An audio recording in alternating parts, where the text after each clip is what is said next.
Rule number 1, always thank God for all the blessings. Gamay man na o kung lagko sa mga butang nga hindi ta makita, no? Sa protection ni Jesus nga wala kita kabalo, sa adlaw-adlaw nga makakaon kita, kag sa sining chance nga makapadayon kita alagad sa iya. Always thank God. Siling sang Bible sa Psalm 107:1, "Oh, give thanks to the Lord, for He is good, for His mercy endureth forever." So it's always a good thing, and it's always the right thing to say thank you, Jesus, for everything. Amen? So will you say, praise the Lord? Praise the Lord! May God bless you, and please take your seats. So thank you, Jesus, sa aton nga mga outreach kagapon. No? 3 ang aton nga Bible study simultaneous. So, gamay lang kita, pero thank you, Jesus. Gagmay man lang ang aton malabot, pero hindi pa ni sila ma-underestimate kay ma-vlog ko man ni sila. So thank you, Jesus, sa pag-upod sa aton nga ubra, sa mga outreach naton. Kag sa sini nga ministry, we have to do it with passion. We have to love what we do sa sini nga ministry. Kay ang resulta magwa gid na iya kung may heart nga upod sa sini nga obra. Hindi kita di ka last kung nagpati lang kita sugo. So we have to do it wholeheartedly. Kay ang feeling bala nga once magtubo na gani or magresulta na ang fulfillment wala katumbas, no, nga mabatyagani mo. Kag siyempre at the same time ang Diyos nalipay nga ikaw naging part sa iyang obra. Kag nalipay kita, no, sa mga taga Kamingawan kids, pila na ka weeks nga consistent ila attendance. So thank you, Jesus. Kay hindi ni siya overnight lang nga nagamo ni sila, no, hatag kita to sa aton nga heart, kag nabatyagan man nila nga palangga naton sila, no? Palangga nyo man kami, mga kids. So thank you, Jesus, kay sila gahatag sa aton sang hope kag kalipay nga we are doing the right thing. We are on the right track. And thank you, Lord, sa short nga break. Do kadasig lang sa panahon, no? Pero ang panahon sa buong kinahanglan, kabalo ka lang ginablang mag-take a deep breath kag padayon liwat. So thank you, Jesus, sa pag-upod sa amon nga bakasyon. Ang amon nga bakasyon niya August, so tig-ululan gid na. Pero sang last week kinupdan gid ni Jesus nga pag-abot namon to, paghalin pa lang sa balay nag-ulan na, tapos ga trangkaso blaw nga do kaluyas ng pamatsyag, pagkaabot to kita bye-bye at tinadula. So thank you, Jesus, and sa pagsabat sang pangamuyo man naton for Brother Robel and his family. Nag-chat kami ni Brother Robel, pabuli ko siya palakat na. Ang balya, grabe, ang Diyos, kay daw whirlwind gid blang tanan. Nga kung sa basketball pa, buzzer beater. Pero 3 points, kag daog. So, ma-amaze ka gid sa Diyos ang iya, kung ang iya bla ways hindi mo gid mapasulod sa imo pinsa. So thank you, Jesus, kay in a way ginatudloan niya man kita, siguro may ginatudlo man ang Diyos sa aton, no, nga magsaligid kita yabis kan magkainano kay siya yang bahala sa aton. So thank you, Jesus. And sang last Sunday ang aton nga mensahe was about the promise. O ano to nga promise? The promise of the Holy Ghost. Kanami ni sa mga kabataan bala sa Kamingawan kay gaintindi na gid sila, kabisado na nilang gospel, ang Godhead, ang amon nga scripture gapon is for God so loved the world that He gave His only begotten Son. Kuan sila, si Brother Ken ga-ara na sabla sa level nga nag-analyze na sa scripture kay kung ang Diyos ginhatag niya iya bata para maluwas kita, di ba ang Diyos isa lang, paano na natabo? So, kaya hindi na sila subong. Nga kung ang Diyos, siya ang nagpalangga sa aton, hindi man na pwede nga suguon niyang ang bata, ang iya bata, ang magpakamatay, kundi ang bata, iya ang nag-sacrifice para sa aton. It means nga siya mismo naghatag sa iya kaugalingon. Kaya din na siya parehas sa tao nga ang tatay separate sa bata. Wanambal kita, Son of God, it is the flesh of God. Nga siya ng Diyos nagmanifest sa unod. So, it's a blessing nga maintindihan nato ng ini nga butang. Kay subong kita naton sa social media, may argument naman dira about Godhead, Trinity versus one God. So, it's a big deal nga maintindihan gid naton, no? Hindi na siya nga okay man na amo man nagyapon, Dios man nagyapon. Pero ang Dios ga require sa aton nga kilalaon tigid siya. Kay anong bali sa scripture gani?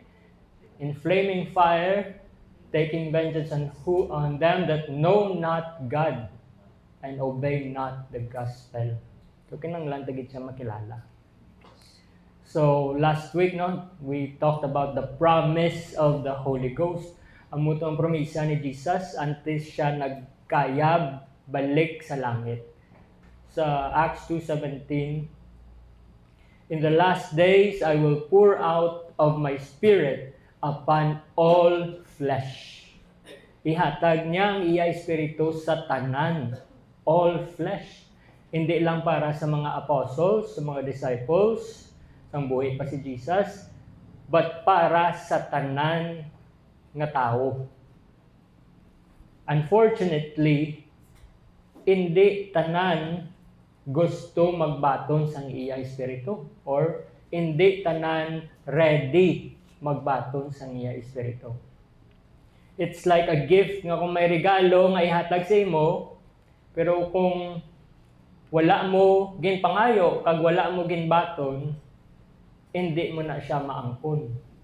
Tagaan ka pero wala mo ginbaton. Siling ni Jesus sa Matthew 7:7, ask and it shall be given you. Seek and you shall find. Knock and it shall be opened unto you. So, kinanglan tagid mangayo, no? Pangitaon ta siya. Kasta subong ang ini nga promisa available para sa tanan nga nagapangayo, sa tanan nga nagapangita sa iya. So kung gusto mo makabaton sa sini nga promisa sa Dios, maangkon mo gid ina. O makwa mo gid na kung ready ka magbaton sa iya. If you ask and seek, because the promise is unto you. Promisa na sa Diyos, kag sigurado, mabaton mo gid na. Siling ni Peter sa day of Pentecost, repent, maghinulsol sang imo mga sala, mag-humble down, mag-surrender sa atubang sa Diyos, and be baptized every one of you in the name of Jesus Christ for the remission of sins. And you shall receive the gift of the Holy Ghost. Muni ang promisa. You shall receive the gift of the Holy Ghost. Sigurado gid, hindi lang siya possibility. Sigurado gid nga mabaton mo ang Holy Ghost. Kung ang Diyos magpromisa gani, sigurado gid makasalig ka gid. No, bisan no pa nakadugay, bisan no pa nakadaw ka imposible, sigurado gid na matabo ang promisa sa Diyos. because His word is sure. Amen? Siling sa Isaiah 40 verse 8, the grass withereth, the flower fadeth, but the word of our God shall stand forever. So malaya man ang tanan nga hilamon kag mga bulak, pero ang pulong sa Dios will stand forever. So subong adlaw, I want to talk more about that promise. Nga nagpromisa ang Dios nga tagaan niya kita sa Holy Ghost. So ano ang buot silingon sang pagbaton sang Holy Ghost? So gusto kong mas maintindihan naton kung ano gid ba lang buot silingon sang sining nga promisa. Ano gid ba lang buot silingon sang Holy Ghost nga ginatawag. So abrihan naton ang aton Bible sa John chapter 14 verses 15 to 18. John 14 verses 15 to 18 and also verses 25 to 27. Actually, bilog na siya nga chapter. Makuha lang kita a few verses for our main text. So, let's all stand as we read the Word of God. John 14 verse 15. If you love me, keep my commandments. And I will pray the Father, and He shall give you another Comforter, that He may abide with you forever.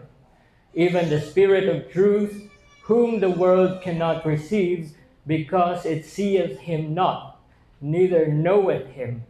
But you know Him, for He dwelleth with you, and shall be in you. I will not leave you comfortless. I will come to you. So 25, these things have I spoken unto you, being yet present with you. But the Comforter, which is the Holy Ghost, whom the Father will send in my name, He shall teach you all things, and bring all things to your remembrance, whatsoever I have said unto you. Peace I leave with you, my peace I give unto you. Not as the world giveth, give I unto you. Let not your heart be troubled, neither let it be afraid. Let's pray for the Word of God. Thank you, Lord, sa sining adlaw for this beautiful day. Thank you for all the blessings. And thank you sa imong pulong.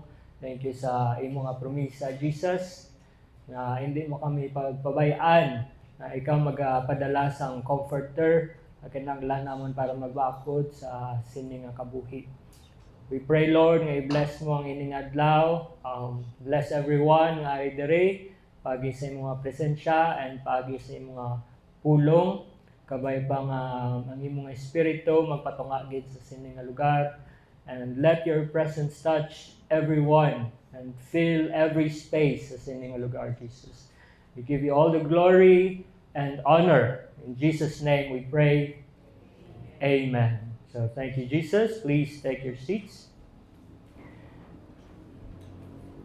The title of our message today is, I will not leave you comfortless.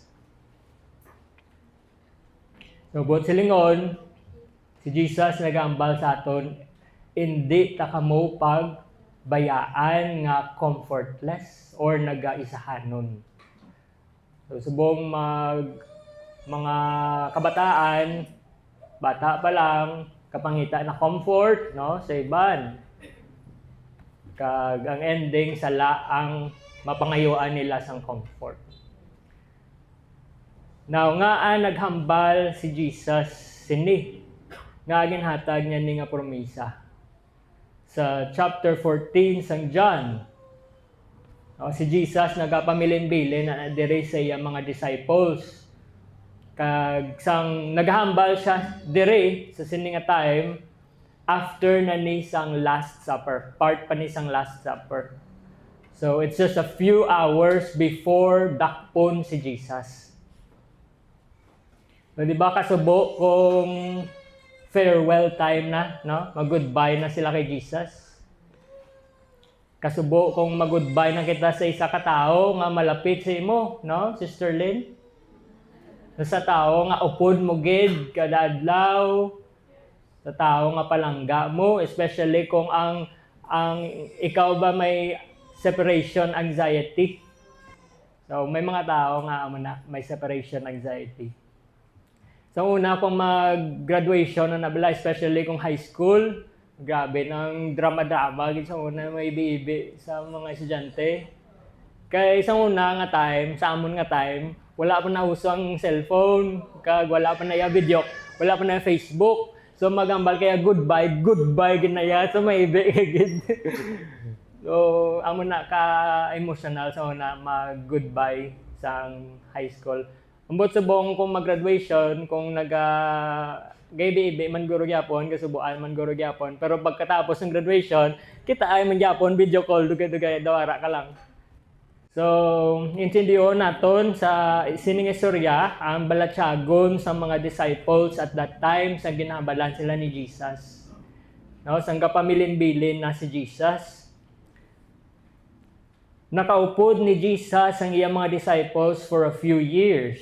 Nag-obdunay sila kaon, na namati sila sa mga teachings ni Jesus. Kag nag-spend time gid sila kag nakita gid nila mga miracles ni Jesus, no, first hand. Kag naging malapit sila kay Jesus. Naging intimate ang iban sila, close gid kay Jesus. Karon si Jesus naghambal sa ila, malakat na ko. So ano ay han ang nabatyagan sa mga disciples? Nagulpihan na ilang, malakat na ko. No, inabalang naanad sila nga may upod sila nga Jesus. Kung may bagyo, ara si Jesus, mambalang, peace, be still. Ara si Jesus, makapakalmas ang bagyo. Kung may hindi sila naintindihan, ara si Jesus. Kung wala sila kabalo sa ilaw brahon, ara si Jesus. Now, si Jesus karon naghahambal sila, malakat na ko. So, gapinsar sila guro, paano naman?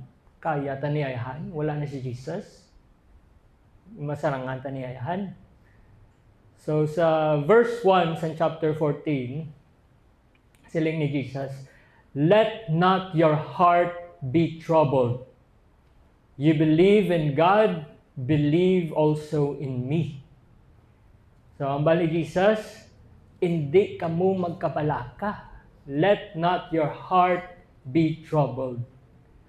So, nga ang naghambal na si Jesus, no? Kay man ang mga disciples nagakabalaka. No? Kabalo sila nga may matabo siya.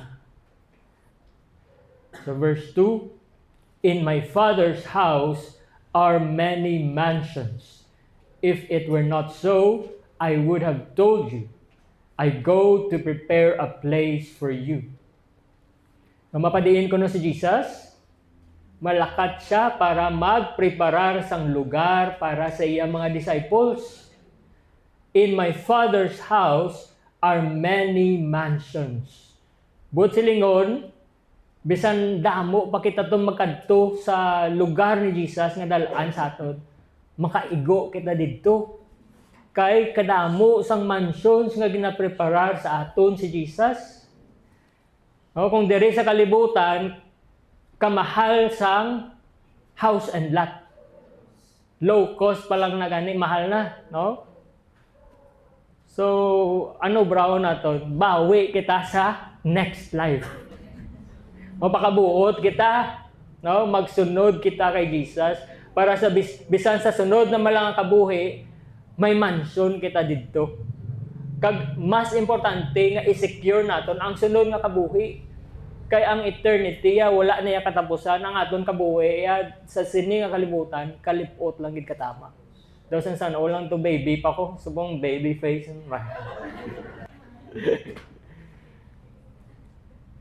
So, amo nang ginapreparar ni Jesus sa aton. Siling niya, if it were not so, I would have told you. I go to prepare a place for you. So gina-assure kita ni Jesus nga tuod gid niya ang akong ginambal sa inyo. No, kay kung nagalahog sa kuno sila niya, I would have told you. Yan balon ta kamo kung nagabinutig ko, no? Kung hindi niya mo akong ginahambal sa inyo, ihambal ko na sa inyo. So ang purpose nga ang mabalik siya sa langit is to prepare a place for us. Kagambal niya sa verse 3, and if I go and prepare a place for you, I will come again and receive you unto myself, that where I am, there you may be also. So amuni ang ginahulat naton hasta karon. Ang pagbalik ni Jesus, I will come again and receive you unto myself. So mabalik siya kuno para kwaon ang iya mga tao. Verse 4, and whither I go, ye know, and the way ye know. Kung diin man ako magkadto, kabalo kamo. Kag kung paano magkadto didto, kabalo kamo. Pero sa verse 5, silang ni Thomas, Thomas saith unto him, Lord, we know not whither thou goest, and how can we know the way? So naglibog ang ulo ni Tomas. Hambal niya, Lord, wala kami kabalo kung diin ka makadto. Kag hindi kami kabalo kung paano magkadto didto. So verse 6, Jesus saith unto him, I am the way, the truth, and the life.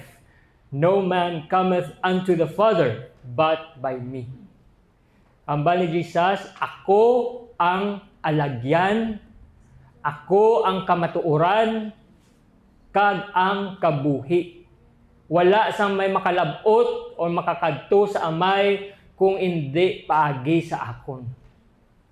So wala sang shortcut, hindi kaya kadiretso sa amay, maagigid kita kay Jesus. In other words, hindi mo kinanglan mabalaan or mahangpan ang tanan.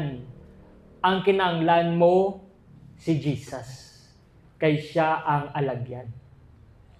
So verse 7, if you had known me, you should have known my Father also. And from henceforth you know him and have seen him. Ano ang bali Jesus? Kung kilala nyo ko, ako si Jesus, kilala nyo ko, but silingon nakilala nyo man ang amay. Kung nakita nyo ko, nakita nyo man ang amay. So ano na buot silingon? Si Jesus is the same God nga nagpakita lang sa unod. Because they are one. Siling sa 1 Timothy 3:16, and without controversy, great is the mystery of godliness. God was manifest in the flesh. Ang Diyos nga hindi makita, nagpakita lang sa unod, sa lawas ng tao. Sa Colossians 1:15, who is the image of the invisible God, the firstborn of every creature? Sino na? Sino ang imahe sang Diyos nga hindi makita? It's His Son, Jesus Christ. Ang iya nga anak na si Jesus. Siya ang imahe. So kung hindi mo siya makita ang Diyos, makita mo siya sa iya unod, no? Si Jesus. Now balik kita karon sa John 14:8, padayon no naton.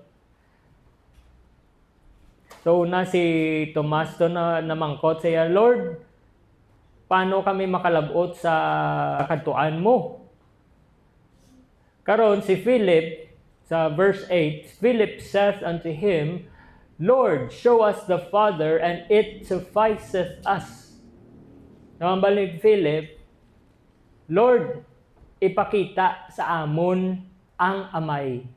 Ipakita bianay sa amon ang amay. E kung makita siya namon, mabati na kami or enough na sa amon, makonvince na kami nga may amay gid.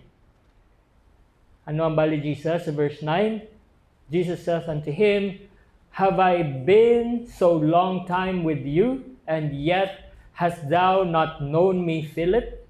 He that hath seen me hath seen the Father. And how sayest thou then, show us the Father? So, hambal ni Jesus, Philip, dugay na kita gaupdanay. Wala ka pa kakilala sa akon. Oh, kung sino kuno ang nakakita sa akon, nakakita sa amay. So, hambal niya kay Philip, nga ama, hambal ka pa nga ipakita sa akon ng amay. Butsilingon, wala ka pa kakilala sa akon yapon. Nga ako ang amay nga napakita sa lawas ng tao.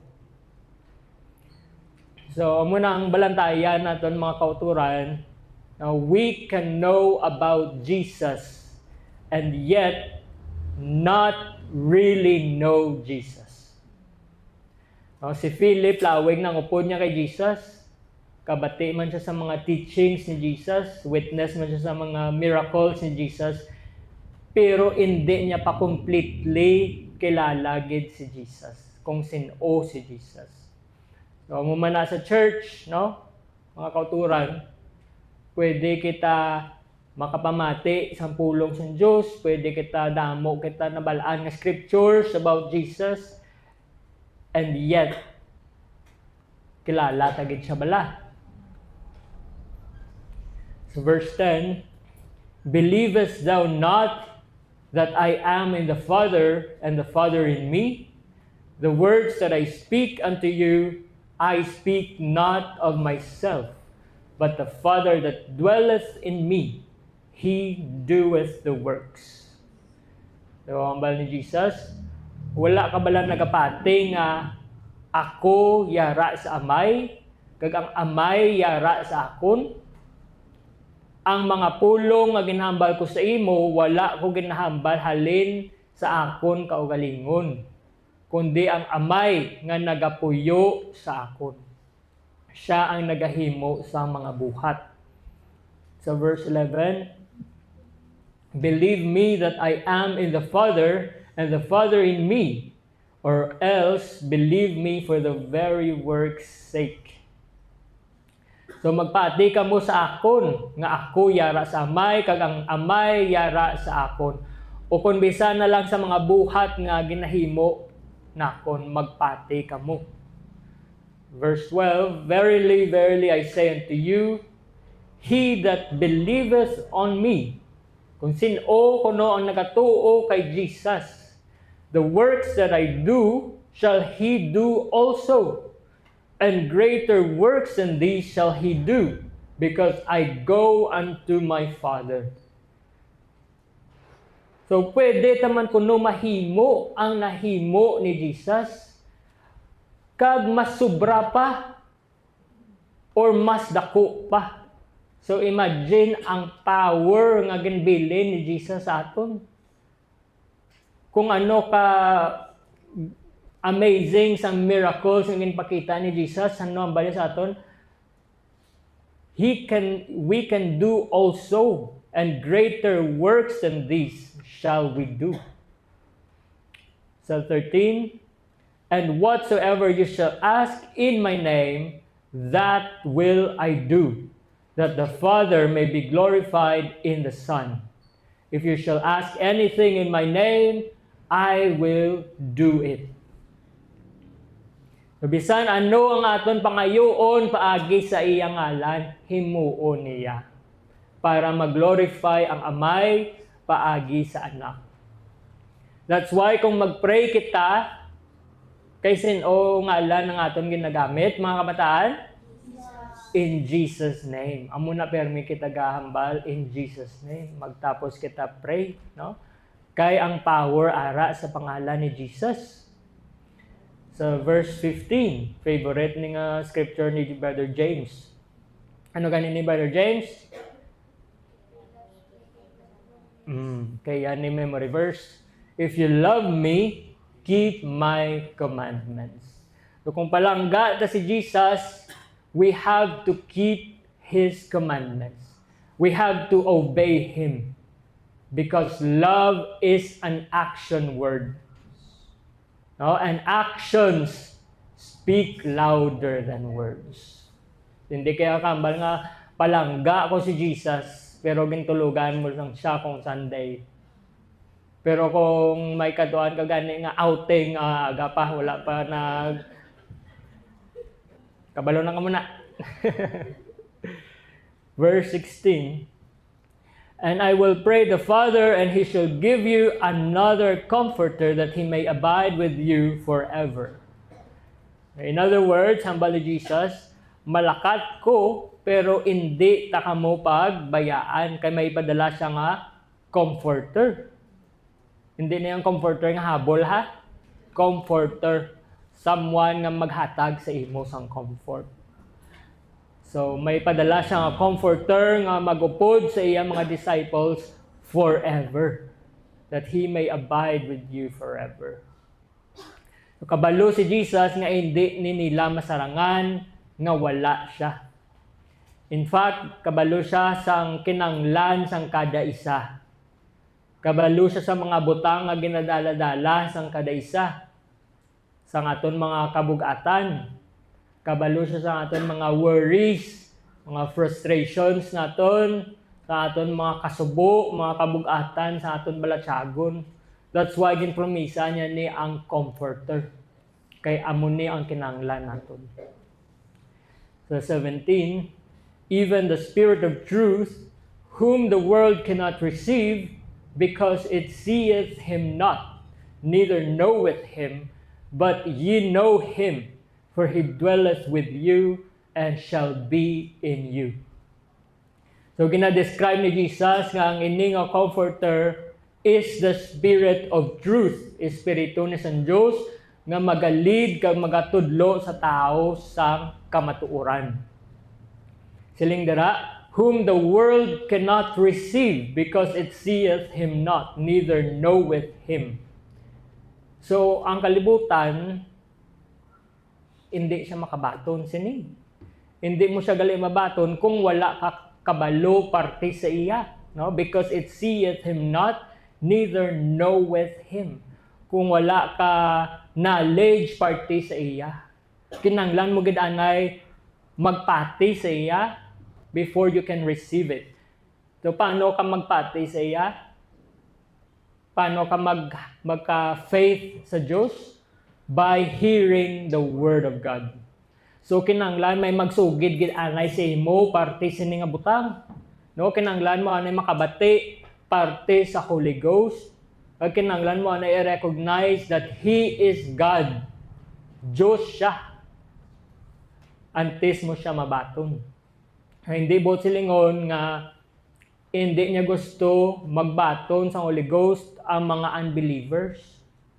Pero hindi sila makabaton sa Holy Ghost because the world seeth Him not, neither knoweth Him. Wala nila gina-recognize that the Holy Ghost or the Comforter is God Himself. O hindi sila makareceive kay wala sila kabalo parte sa sining nga butang. Wala sila kabalo parte sa Holy Ghost. Pero sila ni Jesus, no, ang contrast ni Jesus sa iyang mga disciples and the world, tambalya, but ye know Him, for He dwelleth with you. Naupod niyo siya pangabuhi, and He shall be in you. Amo ni ang promise ni Jesus, nga mabaton niyo ang Holy Ghost pila kadlaw. He shall be in you. Masulod si Jesus sa tao mismo. Sa sulod sang aton lawas.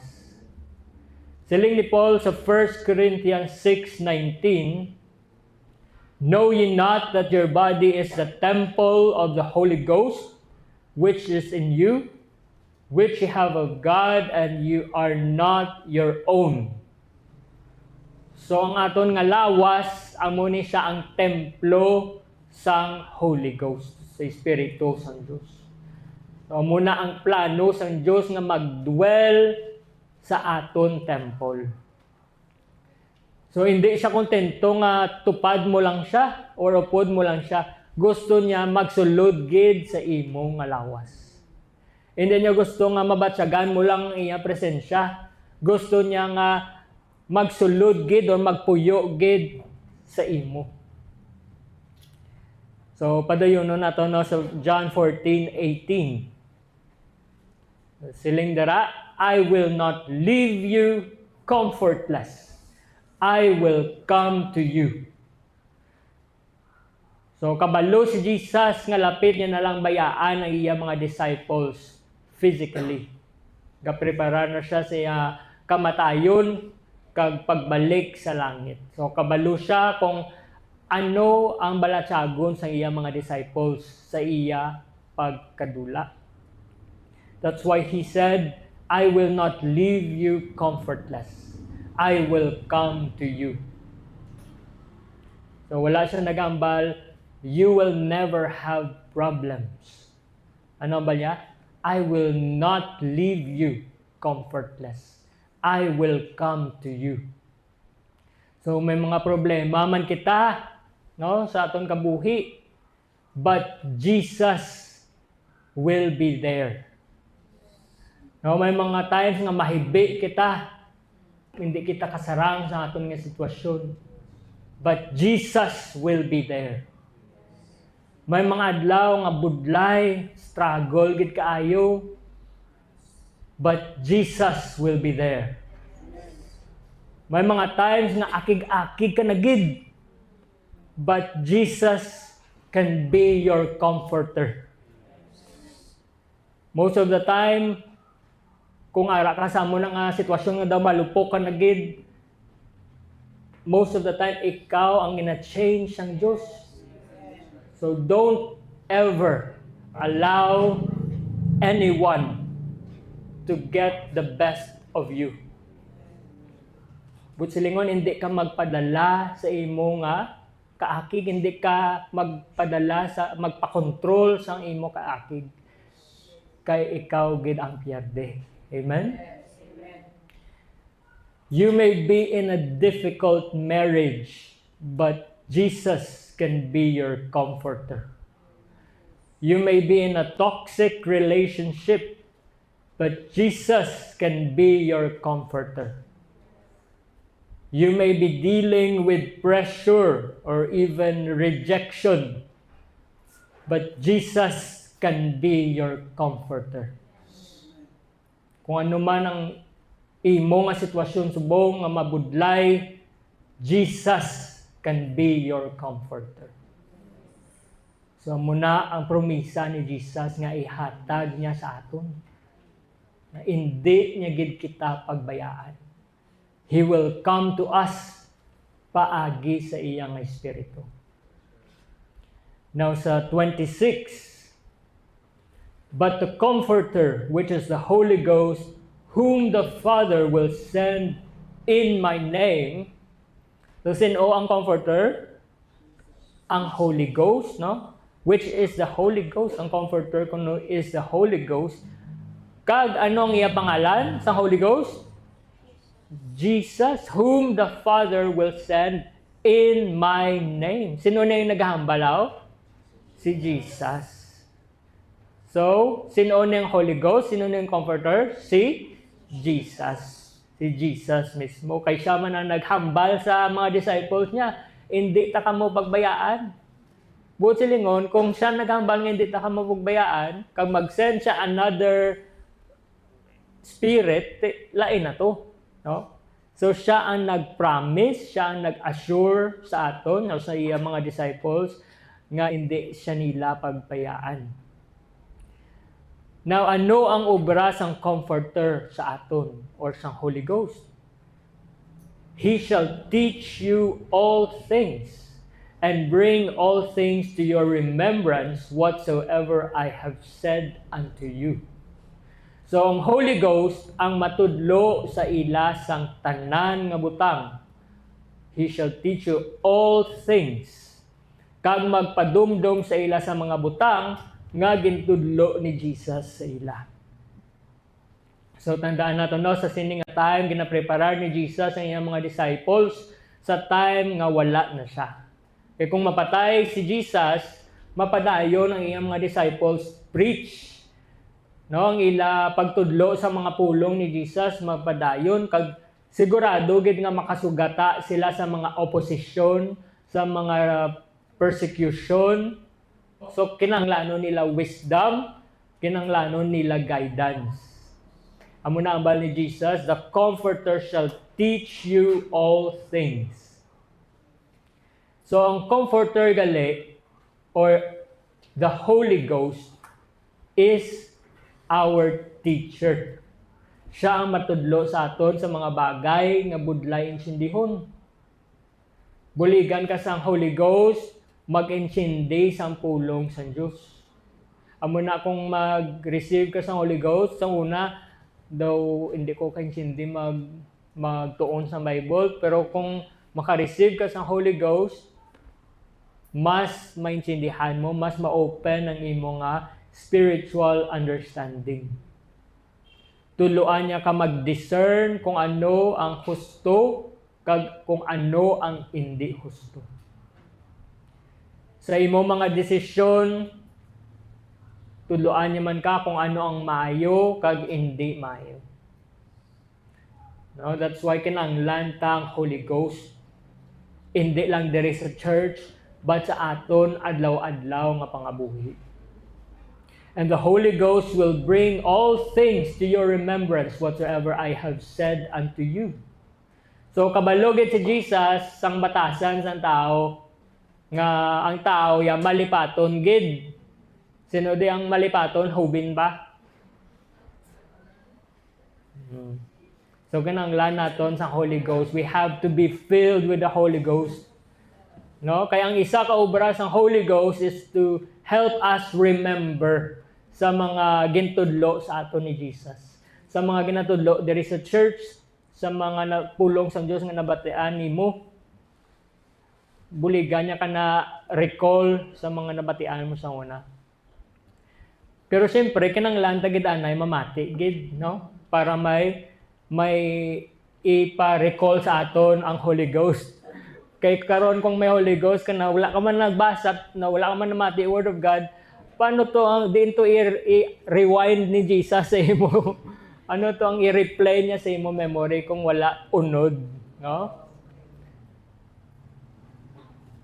So may mga times nga mabutang kita sa isa ka sitwasyon, tapos gulpi ka lang may madumduman nga Word of God, na Scripture, nga nabatian mo na o nabasahan mo, dugay na, mga pila na kabulan ang nagligad, pila na katuig ang nagligad, tapos ma-amaze ka na lang nga, ay, amo ni gali ang application sang Word of God nga nabatian ko sa una. Or hindi gani, may ubrahon ka nga desisyon, tapos gulpi lang ipadumdum ni Jesus ang Scripture, tapos na-realize mo, ay hindi gusto ako nga plano. Hindi gali amo. Or may ma-encounter ka nga tao nga gakinanglan advice, tapos may madumduman ka nga Scripture nga amo na gali ang sabat sa iya nga problema sa sina nga tao. Or pwede man may mamangkot sa imo parte kay Jesus, parte sa Diyos. May mamangkot sa imo kung paano maluwas. Ipadumdum na sa imo sang Holy Ghost, no? Ang gospel nga una nimo na baton man. So muna ang obra sang Holy Ghost, isa ka obra sa Holy Ghost. He will remind you. He will bring all things to your remembrance. Now sa last verse, John 14:27, peace I leave with you, my peace I give unto you. Not as the world giveth, give I unto you. Let not your heart be troubled, neither let it be afraid. Nung magsiling kita peace, ano na abot silingon? Paghidait, kalinong, katawhayan, no?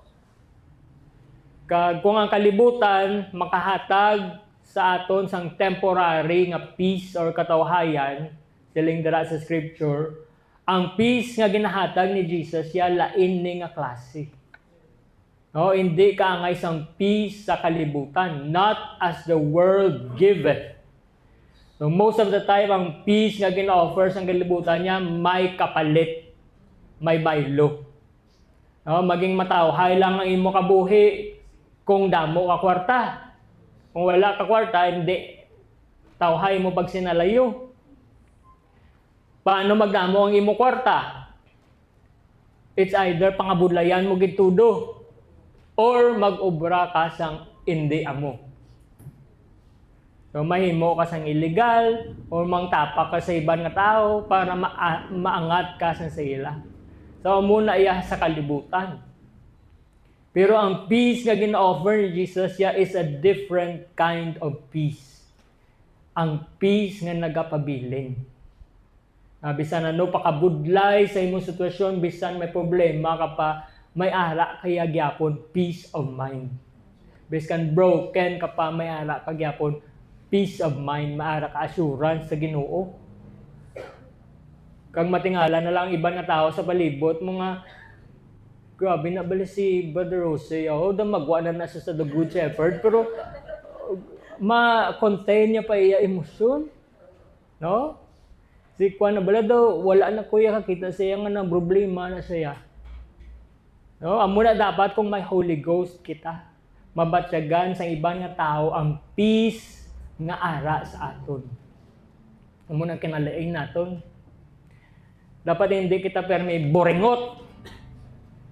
Dapat ang aton mga kilay, kita ka nisang kilay, wala ni sa permi ka sampok. I-plancha. Kaksa na inabla makita nila nga daw katawhay sang iya nga aura, no? Ang countenance niya ka mag-an. So kung permi ni ka sampok, i-plancha ha. Kay may Holy Ghost kita. Hindi kita dapat parehas ang iban nga daw mga wala Diyos.